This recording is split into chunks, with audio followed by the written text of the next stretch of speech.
pahabain ang buhay na ating tinatamasa. How can you have a long life? How can we lengthen our life? The first and the most important thing to do is to love God. Mahalin ang Diyos. Anong kinalaman nun? Psalm 91 verses 14 to 16, because He loves me, says the Lord, I will rescue Him. I will protect Him, for He acknowledges my name.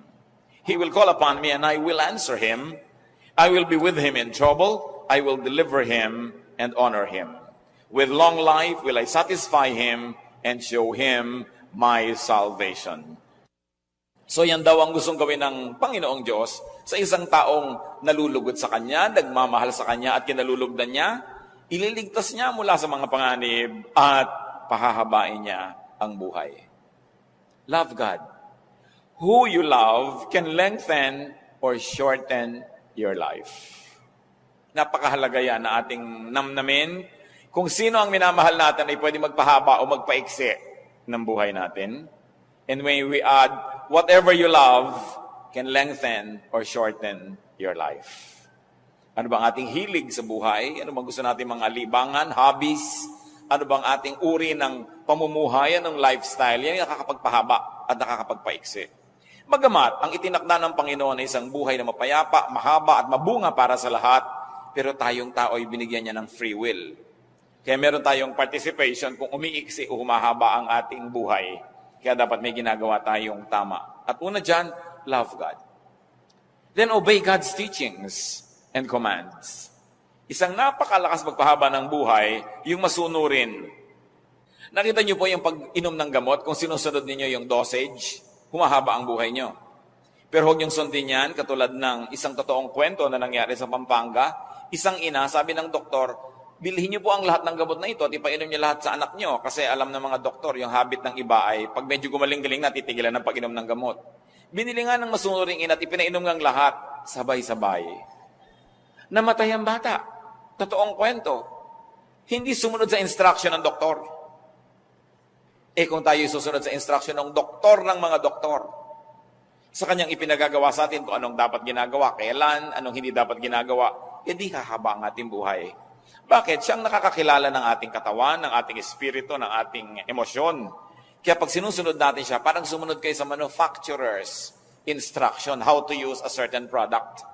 Kung yung kuryente mali, sinaksak mo sa ibang voltahe, sasabog agad yung gamit, patay na siya, tapos na yung buhay niya. Pagka hindi natin ginawa sa tama, masisira agad. Ganon din ang katawan ng tao. Yung may likha sa atin, ang nakaalam ng higit kung ano ang marapat. Deuteronomy 4:40, keep His decrees and commands, which I am giving you today, so that it may go well with you and your children after you, and that you may live long in the land the Lord your God gives you for all time.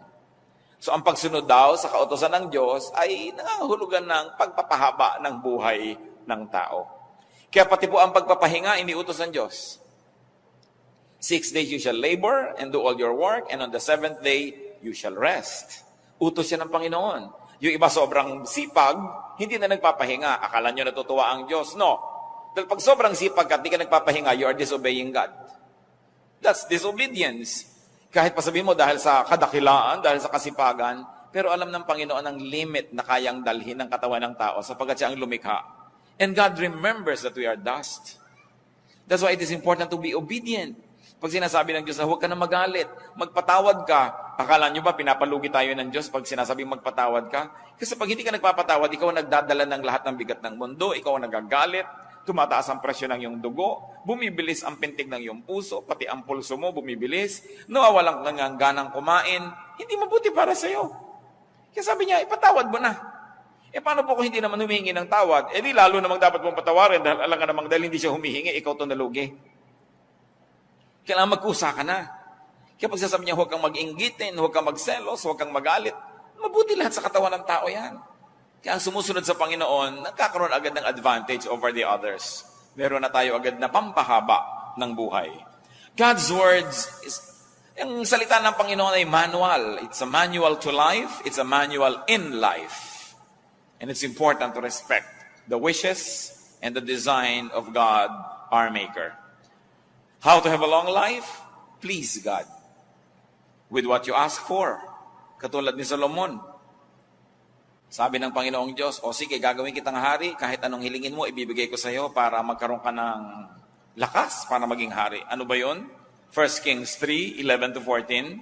So God said to Solomon, since you have asked for this, and not for long life or wealth for yourself, nor have asked for the death of your enemies, but for discernment in administering justice, I will do what you have asked. I will give you a wise and discerning heart, so that there will never have been anyone like you, nor will there ever be. Moreover, I will give you what you have not asked for, both riches and honor, so that in your lifetime you will have no equal among kings. And if you walk in my ways, and obey my statute and commands, as David your father did, I will give you a long life. Natuwa ang Diyos dahil humingi si Solomon ng wisdom instead of kung ano-ano. At sabi niya, nakakatuwa ang hiningi mo, maganda. So pati hindi mo hiningi, ibibigay ko na rin sa iyo dahil natutuwa ako sa iyo. At kung magiging masunurin ka sa aking mga utos, dadagdagan ko pa ang yan, lahat ng yan, ng mahabang buhay. Huwag po tayong magmadaling mamatay, yung mag to die is gain. No? Nung sinabi ni Paul yun, matanda na siya.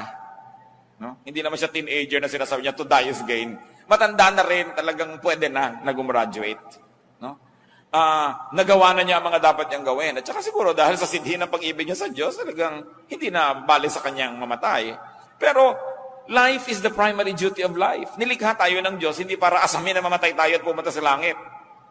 Nilikha ng Diyos ang buhay, ipinagkatiwala sa tao para kanyang ingatan at ipamuhay ng lubos at ganap. At kung natapos na yon, next chapter, heaven naman. Pero heaven can wait. Hindi mo kailangang apurahin yan. Kasi may ipinagagawa ang tao. Sabi, we were created in Christ Jesus to do good works. So isa itinakdang panahon ng Diyos sa buhay ng tao, meron siyang dapat ma-accomplish. Kaya hindi niya dapat asamin na gumraduate agad dahil meron siyang pwedeng magawa na dito lang sa lupa pwedeng gawin at hindi na sa kabilang buhay. So Proverbs 2:16, long life is her right hand, meaning wisdom's right hand. In her left hand are riches and honor. So ito ang kalooban ng Diyos sa tao. Long life, riches, honor. Hindi short life, hindi poverty, hindi dishonor.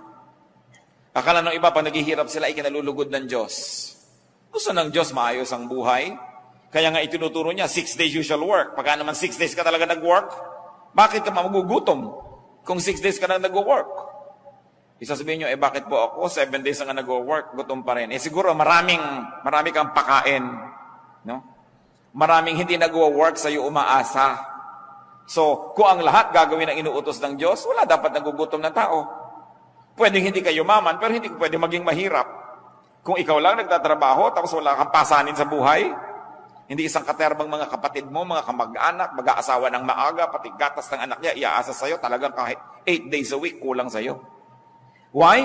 Because the others are not obeying God. Ang utos, the 6 days usual labor, inutos yan sa lahat. Hindi lang doon sa mangilan-ngilan ng miyembro na ating pamilya. Kaya nagkakaroon ng sobrang paghihirap dahil ang daming umaasa sa kaisa-isang masipag o nagtatrabaho. Pero ang kalooban ng Diyos, riches, honor, wisdom.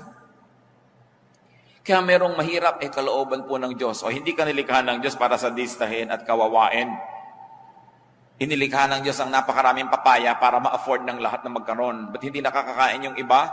Kasi nga may inequity.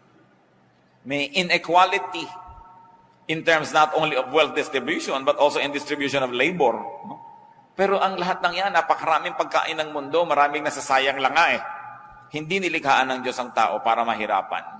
Ecclesiastes 2:26, to the man who pleases Him, God gives wisdom, knowledge, and happiness.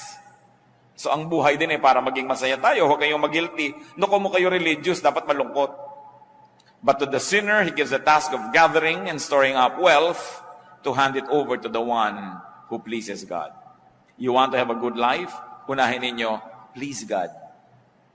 Pag natutuwa sa inyo ang Diyos, sinong pwedeng pumigil sa Kanya na pagpalain kayo? Sino? Sagot siyempre, wala. Ngayon, kung hindi natutuwa sa inyo ang Diyos, sinong pwedeng pumilit sa Kanya na pagpalain kayo? Wala rin. So dapat ang ating layunin to please God. Because with God, nothing is impossible. Pag inuuna natin na siya ibigyan ng kasiyahan, mano ba naman nabigyan niya tayo ng mga bonus sa buhay? Na siya rin naman ang may kagustuhan na tamasahin natin. God doesn't have to be convinced to be good because God is good. Naturally good. Hindi natin kailangan ang Diyos ay himukin na bigyan tayo ng pagkain sapagkat nilikha niya ang lahat para kainin ng tao. Hindi niya kailangan nating himukin ang Diyos na gawan tayo ng mabuti dahil ang Diyos ay mabuti. So pag hindi yun ang nangyayari sa ating buhay, may mali. May mali sa formula ng ating pamumuhay, ng ating lifestyle, o kaya sa lifestyle ng mga taong sobrang lapit sa atin, na kahit anong pagtatama na ginagawa natin sa ating buhay, minamali nilang pilit, nadadamay tayo. Siyempre, damay-damay. Kaya napakahalagang itinutuwid, hindi lang ang ating sarili, maging ang ating lipunan, maging ang ating environment. How else does one have a long life? Honor and obey your parents. Lalong-lalo na sa mga young people. Exodus 20 verse 12, honor your father and your mother, so that you may live long in the land the Lord your God is giving you. This commandment about honoring one's father and mother is very interesting and very unique, because among all the commands given in Exodus chapter 20, this is the only one that goes with a promise. Yung iba command lang, you shall not kill, you shall not commit adultery, you shall not do this, you shall not do that. Pero ito, honor your father and your mother, and when you obey it, the Lord will reward you with a long life.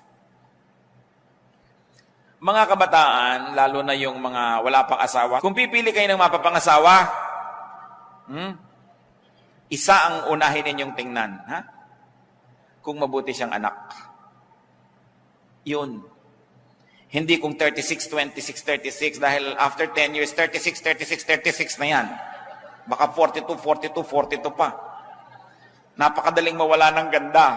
Kahit marunong, nabagok lang yan na amnesia, wala na rin niyang alam. No? Pero ang pinangakuan ng Diyos, yung mabuti sa magulang, yun ang pinangakuan niya ng pagpapala. Gusto niya na magiging matahimik na buhay, magiging magandang ama o ina ng inyong magiging anak, tingnan niyo muna kung mabuting anak. Kung pabalang-balang sumagot sa magulang niya, tapos pagkakaharap ka, akala mo bulaklak na hindi makalabit. Naku, arte lang yan. Kung ang sariling magulang na pinagmulan niya ay kanyang susuwailin at di niya gagawa ng mabuti, makakaasa ka ba na magiging mabuti sa iyo yan? Titingnan ninyo kung mabuting anak. Yun ang una ninyong titingnan. Kasi may pangako ang Diyos sa mga mabubuting anak. At madadamay kayo doon. Kung siya hindi mabuti, damay kayo. Kung siya mabuti, kasali rin kayo sa pagpapala dahil magiging kabiyak niya sa buhay. Ephesians 6:2-3, honor your father and mother, which is the first commandment with a promise that it may go well with you and that you may enjoy long life on the earth. Bakit nakakapagpahaba ng buhay ang masunurin sa magulang? Dahil sino ba namang magulang magsasabing, anak, eto, mag-smoke ka na. No? O ito, maglasing ka na anak, ito drugs, ibinili kita. Huwag kang pumasok, umabsent ka, magpuyat ka. Sumali ka sa mga dangerous games, anak, maganda yan. Diba? Magpagabi ka hanggang kagabi-gabihan na sa kalsada. Sinong magulang ang magsasabi niyan? Diba ang magulang lalo kang inilalayo sa panganib? Kaya pag masunurin ka, 1/2 na ng panganib natanggal sa buhay mo. Dahil sino bang magulang ang magsusuong sa'yo sa panganib, liban na lang meron siyang mental illness. So, sumusunod ka pa lang, practically speaking, lumalayo ka na sa maraming gulo. Meron pang hindi lang practical, yung beyond practical, yung natuwaan Diyos sa iyo. Kaya lalo kang pinagpapala. Parental teaching is next to God's word in sincerity, in concern, and in wisdom. Ang tunay na matalinong anak, susunod sa magulang. At kung nalilito siya, kalooban niya o kalooban ng magulang, dahil bata pa siya, pagtiwalaan niya ang kalooban ng magulang. Liban nilang certified talaga ng National Mental Hospital na yung nanay mo, hindi pwedeng magpasya. Ano? Pero mga young people, pag nalilito kayo, obey your parents. Lalo may track record sila na tunay naman nagmamahal sa inyo kasi wala yung gugustuhin na masama para sa inyo. You want a long life, avoid dishonest gain. Iwasang manggancho at mang 1, 2, 3 ng kapwa dahil nagagalit ang Diyos sa mga nang lalamang. Deuteronomy 25:15-16, you must have accurate and honest weights and measures so that you may live long in the land the Lord your God is giving you. For the Lord your God detests anyone who does these things, anyone who deals dishonestly. So ang unang ipinapakita ditong halimbawa, yung mga nagtitinda sa palengke, o kaya ay namimili ng mga produkto na kailangan timbangin o sukatin, sabi, gusto nyo humaba ang buhay nyo, kailangan patas ang inyong mga timbangan, hindi may mga daya, no? Ang inyong mga pagsukat, tama, sapagkat makadaya man kayo ng tao, hindi nyo naman kayang dayain ng Diyos na nakamata sa lahat ng transaksyon. Sabi niya, binibigyan niya ng mahabang buhay yung nakakalugdan niya. Gusto nyo humaba ang buhay nyo, huwag kayong mandaya ng kapwa. Sasabihin nyo, bakit yung isa namin nakakilala ang daya-daya, humaba ang buhay? Pwede yon, pero ano naman yung quality of life? Kumisan ang dami mong dinaya at lahat ng inipon mo, gagamitin mo lang sa isang pagpapagamot na isang grabing sakit na ubos din, marami pang galit sa'yo. At bakit umiiksi ang buhay ng mga mandaraya? Paano kung nalaman ng taong dinaya mo siya at binalikan ka, tinagakabigla? Umiksi talaga ang buhay mo. Dahil humahanap ka ng gulo pag nandadaya ka. Alam niyo kung ang lahat lang ng tao susundin ang salita ng Diyos, tahimik ang mundo. No? Peace on earth. Hindi mo kailangan ng Miss Universe para magka-peace on earth. Susunod ka lang talaga sa Diyos. Proverbs 28:16, he who hates ill-gotten gain will enjoy a long life. Yan daw mga namumuhi sa mga tinutubo sa pandaraya, magkakaroon ng mahabang buhay. Honesty pleases God. Honesty keeps you away from troubles with men, therefore you will have a long life. And you want long life, be fruitful. Produced honest gain. Alam niyo kung sino lang yung gustong mamatay na? Yung walang magastos. No? So kung ikaw productive, pag may sakit ka, may pambili ka ng gamot, may pampadoktor ka, naiinip ka, may panglibang ka sa buhay, may gusto kang tulungan, natutulungan mo, ayaw mo pang mamatay. Nakita niyo yung mga pharaoh, yung mga emperor, yung lahat mga hari at mga reyna, kutak-kutak at mga elaborate na ritual pag sila'y namatay kasi gusto nilang ituloy pa yung buhay nila next life kasi enjoy sila eh. Pero yung mga slave, naku, gusto na nang mamatay agad dahil yun na lang ang pag-asa nila makatakas sa hirap. So pag tayo po, mabunga sa buhay, dahil marami kang tinatangkilik, marami kang na-enjoy, you naturally want to extend life. That's why to be fruitful, you will naturally position yourself to love life. Sa Matthew 25:21, paano ginantimpalaan yung mabuting manggagawa? His master replied, well done, good and faithful servant. You have been faithful with a few things. I will put you in charge of many things. Come and share your master's happiness. Ang pinag-uusapan na natin dito mga kapatid, happiness, hindi na number of years in one's life. Because long life doesn't always mean length. Long life doesn't always mean number of years, but it can mean quality of life. It is not years in your life, but life in your years that make it long. So kung masarap ang buhay mo, high quality ang buhay mo, daig mo pa ang nagkaroon ng mahabang buhay, kahit hindi yun masyadong mahaba. Kasi nalasap mo ang dapat malasap, naabot mo ang dapat abutin, naakyat mo ang dapat akyatin, nakain mo ang dapat kainin, natikman mo ang dapat tikman, you have lived a full life. And of course, the fruitful person will naturally enjoy a higher quality of life. So tayong mga anak ng Diyos, huwag kayong makontentong basta buhay. Kailangan namumunga. Hitik na hitik, mabulaklak, mabango, humahalimuyak, maganda, makulay. Dahil sabi ng Panginoong Jesus sa John 10:10, I came that they may have life and have it abundantly. Have it to the full. A great, wonderful, and beautiful life. You want a long life? Live peaceably. Live peacefully. Titus 3:2 remind the people to be peaceable. Huwag palaaway. Gaano karaming tao ang palaaway na agad-agad na putol ang buhay.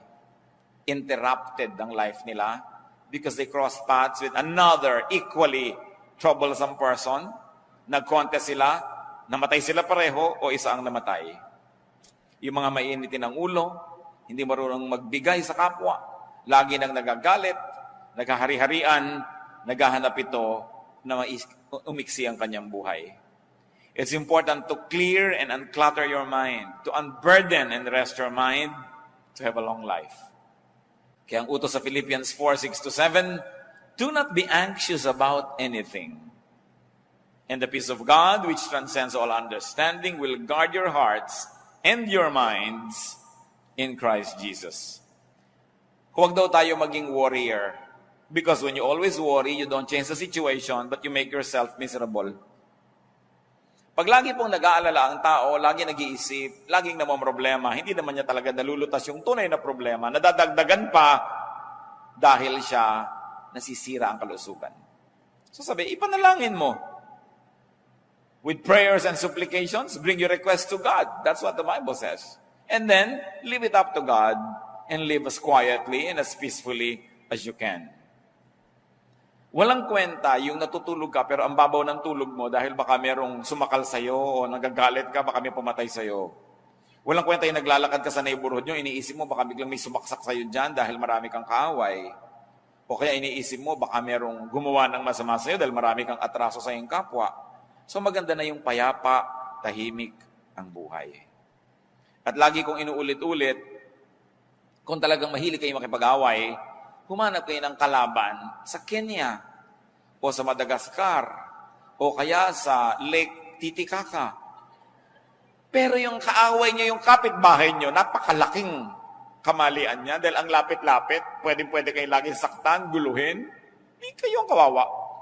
Lalong-lalo yung nakikipag-away sa kasambahay, hindi humahanap kayo ng napakalapit na problema kasi kasambahay nyo, nakakasalubong nyo sa pinto. Tapos pag naunahan ka sa banyo, ang tagal-tagal niya sa loob dahil sinasadista ka, hirap na hirap ka, i-exit talaga ang iyong buhay. Huwag na kayo maging banal, maging matalino na lang kayo, huwag kayong makikipag-away sa kasambahay. Lalo yung mag-asawa, magkaaway kayo, tapos iisa ang hihigan yung kwarto, isang kama, napakahirap gawin yun sa buhay. Ang nakakapagtaka, ba't ang daming tao ang kaaway yung kasambahay, yung kapitbahay, yung malapit? And you are within their reach. And they can give you trouble. And you can make their life miserable. And they can make yours miserable as well. So be good, be godly, don't quarrel. But if you cannot be godly, at least be wise. You don't want trouble to come from very near. Because you are very, very vulnerable. Live peaceably. Ang walang atraso, tahimik ang buhay. Lengthen your life. Live healthfully. At usong-uso na niya ngayon. Ang dami-daming spa. Lahat gustong magpa-foot detox. Ang lahat ay umiinom ng mga herbs at kung ano-ano. Kasi gusto ng taong lumusog. Nag-gym, nag-exercise, kung ano na pinagagagawa sa buhay. Dahil gusto ng tao ngayon, alam nyo, habaan ng buhay. Dahil kahit pa nga tayo reklamo ng reklamo, ang totoo ay masarap ang buhay. Kung hindi ba naman masarap yan, ba't gusto mong panghabaan? No? So hindi dapat reklamo ng reklamo ang tao. And live healthfully. Take care of your body. Your body is the temple of the Holy Spirit. And if that doesn't appeal to you, at least think that your body is the only temple of your own spirit. Kapag yung temple mo, sira-sira, giba-giba, ano mangyayari sa sarili mong spirituality? Your body is the only physical seat of your life. Nakita nyo, pag bumigay na ang katawan, tapos na ang lahat. Tapos na ang mga pangarap, tapos na ang mga inaasahan, tapos na ang excitement. Pagka ang tiyan ayaw na mag-digest o ayaw tumanggap ng pagkain, wala nang appeal ang lahat ng pagkain. No? Wala nang kahulugan ng anumang bagay. Anong kahulugan ng mga kulay? Anong kahulugan ng magagandang hugis sa isang nabulag? Anong kahulugan ng lahat ng tunog sa isang bingi? So anong kahulugan ng ganda ng mga tanawin kung napakasakit ng nararamdaman mo sa loob ng iyong mga buto? Baliwala. Kaya ang tao, pinapahalagahan niya ang kanyang katawan kasi doon lang siya pwedeng makikonekta with the physical world. Your spirit cannot connect with the physical world. It has to be your stomach, your eyes, your ears, your skin. They are the only ones created and equipped by God to perceive, to understand, and to interact with the natural world. So kailangan inaalagaan mo yung katawan. Isa dyan, napakasimpleng remedyo mga kapatid, drink lots of water. Water is life. Kaya nga pati ang Panginoong Hesus tinawag na I am the living water. Ganun ang kahulugan ng tubig sa buhay. Pati si Elijah, isang propeta na gusto nang mamatay dahil napagod sobra. 1 Kings 19:6, he looked around and there by his head was a jar of water. He drank. And you know what happened after he slept? He became strong again. He got revived. Napakahalaga ng tubig. And most people, at least 85% of people, are dehydrated. We don't drink enough water. No? Ang dami nating ipinapawis, ang dami nating ine-excrete na mga liquids, but very few people really drink enough water. Si Daniel, no, at ang kanyang mga kaibigan na Shadrach, Meshach, and Abednego, sila yung mga royal boys sa Judah, sa Israel, pero nung sila yung naging mga bihag sa kaharian ni Nebuchadnezzar, pinapakain sila ng king's food, pinapainom ng king's wine, they refused. Sila ayaw namin kumain ng mga matataba na pagkain na yan, yung mga masasarap na pagkain ng hari at uminom ng kanyang mga alak. Pakainin niyo lang kami ng gulay at painumin kami ng tubig. Sabi nung nagbabantay sa kanila, dahil mga prinsipe naman sila, mahalaga rin sila, aba, mapapahamak ako pagka nakita kayo ng hina. Pakainin niyo lang kami ng gulay at painumin ng tubig 10 days, then test our strength.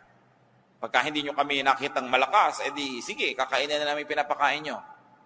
At sinubok nga yun at nakita sila higit na malakas. Kaya doon sa kumakain ng karami-raming rich foods and rich drinks. Daniel 1:12, please test your servant for 10 days. Give us nothing but vegetables to eat and water to drink. At hindi sila nalugi. Napakahalaga na umiinom ang tao ng tama. Many drinks are time-released poison. Sa mga hapagkainan, nakikita mo kung minsan kung ano pinapainom ng host, hindi mabuti sa tao. Although masarap sa bibig, masarap ang lasa. Masarap hanggang dito lang sa dila. Paglampas sa lalamunan, laso na. Kaya kailangan sinusuri ng tao at inuuri kung ano ang kanyang pinag-iinom sa buhay. Yung mga tubig na kinulayan ng mga madidilim na kulay, nilagyan ng isang katerbang asukal, ang mahal-mahal pa. Nakakabuti ba yan sa tao? Eat lots of clean vegetables, but drinks lots of water. So eat lots of vegetables and green leaves. Ganyan ang nakita nating halimbawa sa Biblia eh. Ang Panginoong Diyos, nung nilikha niya si Adan at si Eva, at tinuruan niya ng kung anong pwedeng kainin, anong sabi niya? All the fruits here you may eat. Right? Except one. So ang tunay na original na kagustuhan ng Diyos sa kainin ng tao, bungang kahoy. Hindi sinabing, yung ahas, kainin ninyo, yung ibon, kainin ninyo. Hindi, later lang nangyari yun. Pero yung unang-unang sinabi ng Diyos, ito, you are free to eat any of the fruits. Ibig sabihin, it comes from the plant kingdom, yung food ng tao, not from the animal kingdom. Noon lamang ang tao ay bumagsak na nagkasala, yun yung naisipang unang kainin, no? Yung mga kung ano-ano. Daniel 1:15-16, at the end of 10 days, they looked healthier and better nourished than any of the young men who ate the royal food. So the guard took away their choice food and the wine they were to drink and gave them vegetables instead. Ang sarap-sarap sigurong maging mahilig ka sa gulay, no? I was talking to one Chinese health practitioner. Sabi niya, you want a healthy life? Sabi niya ganon, 1:4. 1 portion meat to every 3 parts vegetable. No? Sabi ganon. At most, sabi niya ganon. Dapat 1 portion. 25% lang. Hindi yung puro karne, tapos wala kang kagulay-gulay na kinakain. Diba? Pumunta na siya, tapos kinain mo pa lahat, ang bituka, ang dugo, ang lungs, ng hayop. Kinain mo na lahat, wala kang nang pinalampas. No? So, ano nangyari? Kaya ipinagbabawal sa Biblia rin yung pagkain ng dugo. Di ba pag gusto nyo malaman kung may sakit kayo, anong gagawin sa inyo? Blood test. Kasi nasa dugo yung sakit. Tapos kayo kakainin mo. No? Hindi naman natin sasabing, huwag mong gawin yan. We have liberty to make a choice. Pero isip-isipin mo naman ang pinagagagawa natin sa buhay. Ezekiel 47:12, fruit trees of all kinds will grow on both banks of the river. Their leaves will not wither, nor will their fruit fail. Their fruit will serve for food, and their leaves for healing. Nakita niyo yung sinasabi na mangyayari na bagong buhay, bagong mundo, bagong paraiso ng tao. Sabi ko na, ang kakainin muli, prutas. Paano ka nagkakaibiganin ng cobra kung gusto mo siyang iihaw? No? Paano ka naman magiging kaibigan ng mga hayop kung gusto mo siyang gawing pork chop? No? So, hindi magiging tahimik ang buhay mo. So, sabi niya, leaves for healing. So, nasa dahon ang mga pagpapagaling sa tao.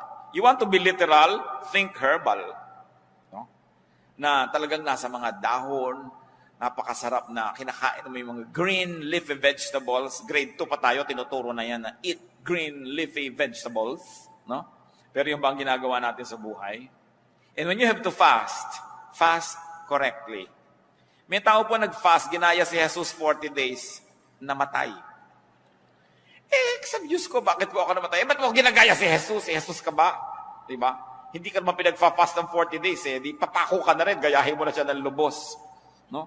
So, sabi sa Matthew 6:16-18, when you fast, do not look somber as the hypocrites do. Put oil on your head and wash your face, so that it will not be obvious to men that you are fasting.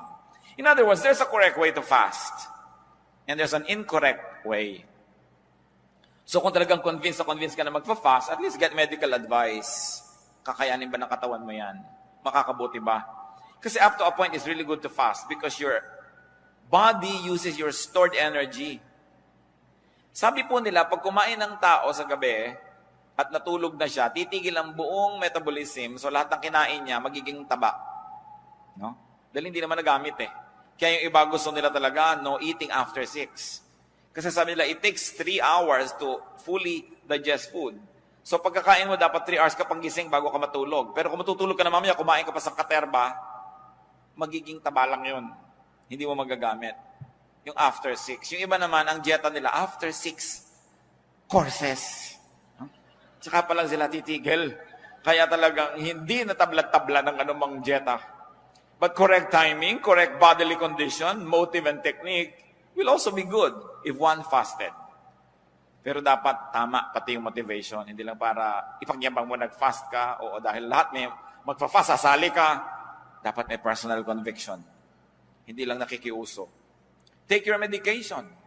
Yung iba kung naging Christian, ayaw nang uminom ng gamot. Hindi, pagagalingin ako ng Diyos. Well, pwede kang pagalingin sa himala. Hindi naman talaga imposible yun. Pero pwede ka lalong pagalingin kung uminom ka ng gamot mo. Lalo tama yung gamot mo at tama naman yung prescription. Si Timothy nga anong payo ni Paul? Dahil hindi matagal-tagal ang kanyang sakit ng tiyan, 1 Timothy 5:23, stop drinking only water and use a little wine because of your stomach and your frequent illnesses. So nagpayo si Paul na huwag lang tubig ang inumin, uminom daw ng wine. Alam niyo naman ang wine kasi cleaner than water in many parts of the world, especially during the ancient times. So sabi niya, huwag ka na lang inom ng mga tubig, may mga butete, mga tubig na may mga nakatirang palaka, etc., etc. Dahil kaya hindi ka na gumaling-galing. Uminom ka na lang ng wine at tanggalin mo yung arte mo na Christian kahit hindi ka umiinom niya. Dahil inang makakabuti sa iyo sa kayong kalagayan ngayon. No? So yung mga tao rin, pinaresetahan tayo ng gamot. Kung sa palagay nyo makakabuti sa inyo at ang nagreseta sa inyo ay kapanipaniwala, bakit hindi? Bakit yung papaghihimalain ng Diyos samantalang pag ininom niya yung gamot, gagaling na kayo? Di mas madali, di ba? So, do what is easier. Use plants for medication, by the way. Isaiah 38:21, Isaiah had said, prepare a poultice of figs and apply it to the boil and he will recover. So sabi ko noon, pag samasamahin ninyo yung mga dahon-dahon, mga halaman, at pagkatapos ay durug-durugin ninyo at itapal ninyo sa inyong mga may kikekwek para kayo gumaling. So huwag niyong nilalait-lait yung mga damo-damo, mga herbs, kasi maging yung si Isaiah, ayan, herbularyo. Huwag lang may mga bulong-bulong, no? Yung mga leaves and roots. Kasi inilagay na ng Diyos sa halaman lahat ng kailangan nating nutrient, lahat ng kailangan nating gamot, lahat ng kailangan nating katawan. Kumisa nga, hindi mo na kailangan yung mga artificial western medicines, no? Kung alam mo lang ang herb na yung dapat gamitin. Pero anong ginagawa ng marami? Nilalait-lait nila yung traditional herbal science ng kanilang lahi. Then they abandon all of these natural healing elements at ang gusto nila puro Western medicine. Well, Western medicine works. But up to a point, because of the specialist orientation ng Western medicine, kung ginagamot ko ang iyong puso, tatambakan kita ng kung ano-anong gamot at wala akong pakialam kung nagka-problema ang kidney mo. Di ba? Kasi puso mo ang pinapagaling ko. Kasi sa Western medicine, kapra-kapraso, bahagi. Hindi sila holistic. No? Hindi katulad ng Eastern medicine, even Philippine, Chinese, traditional Asian medicine. Buong katawan ng tao kasama sa piniisip. Hindi lang yung parte-parte. Kaya ang masama ko minsan, pag sobra kang dependent sa Western medicine, gumaling nga yung original sakit mo, pero may komplikasyon sa ibang bahagi. No?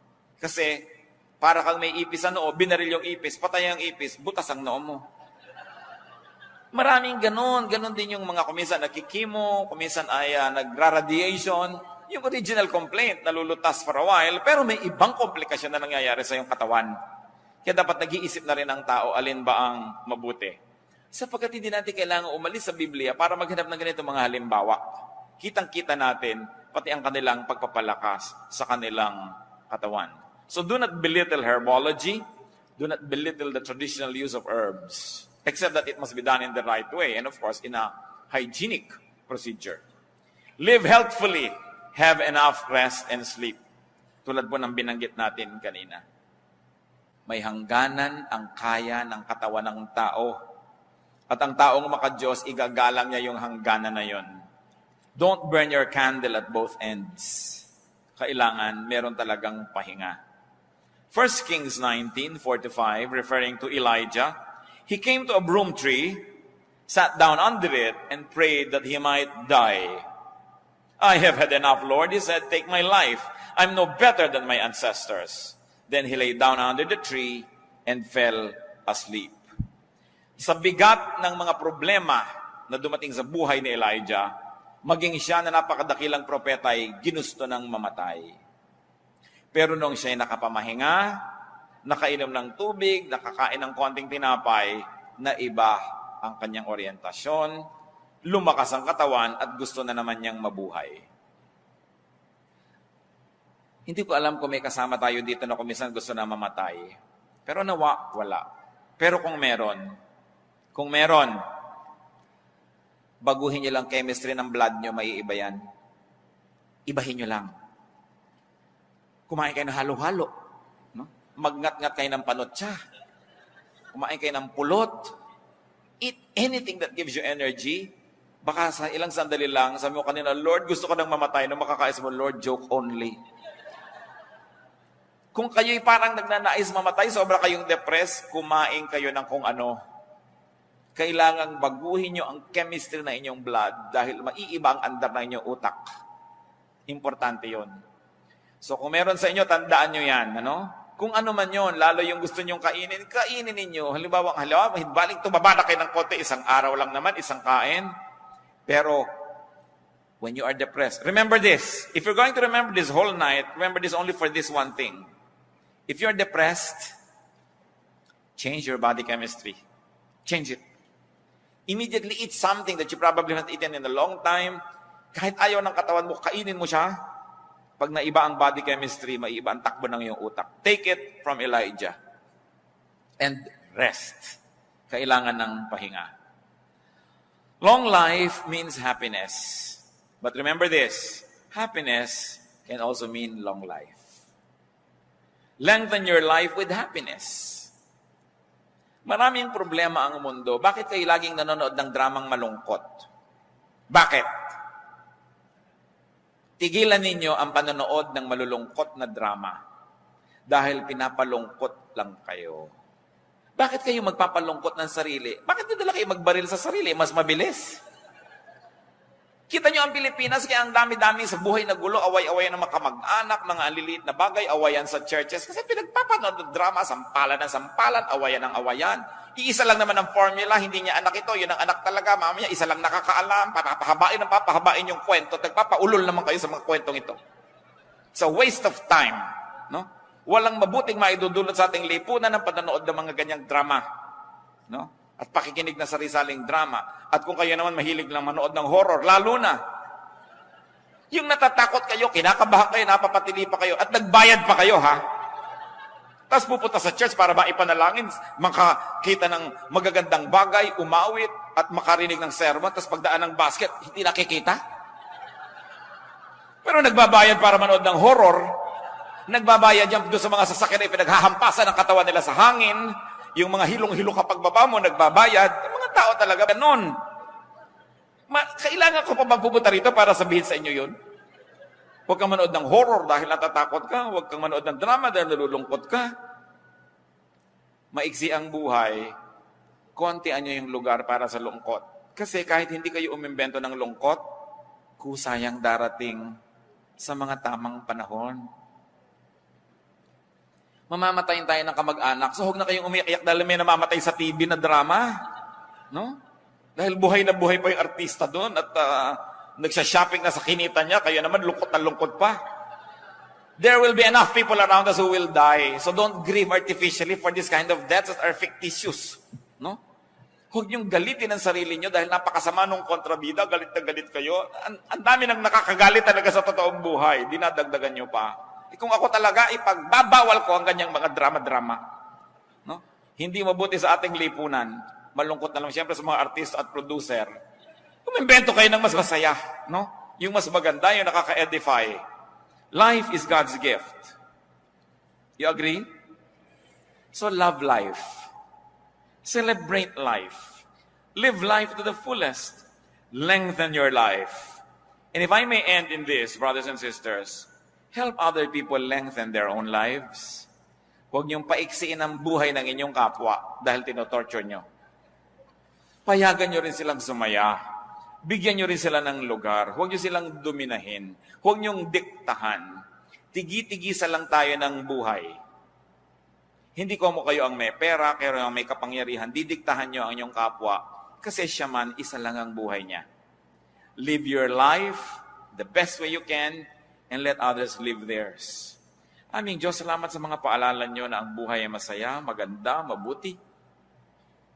And life has enough sorrows, enough troubles, enough problems that we should not invent sorrows and problems anymore. Turuan niyo kami, Lord, to be selective. Kung anong pinapanood, anong pinapakinggan, anong dinidinig, ano ang pinag-uubusan namin ng lakas. Nang ang maiksing panahon dito sa lupa, ay matamasa namin ang lahat ng dapat tamasahin, magawa ang lahat ng misyong ipinagagawa mo, walang maaksaya. Psalm 90 verse 12 says, teach us to number our days. So Lord, teach us to number our days. To be thankful for every day. To be thankful, O Lord, for work and for rest. At nang sa ganun, Panginoon, ang buhay namin, huwag naming kabagutan, huwag naming pagsawaan, at lalo namang huwag naming gustuhin wakasan. Isang malaking kataksilan sa inyo na nagbigay ng buhay, na aksayahin namin ang buhay na ito. Teach us, O Lord. Matuto kami na maghanap buhay doon sa talagang kung saan kami mag-enjoy.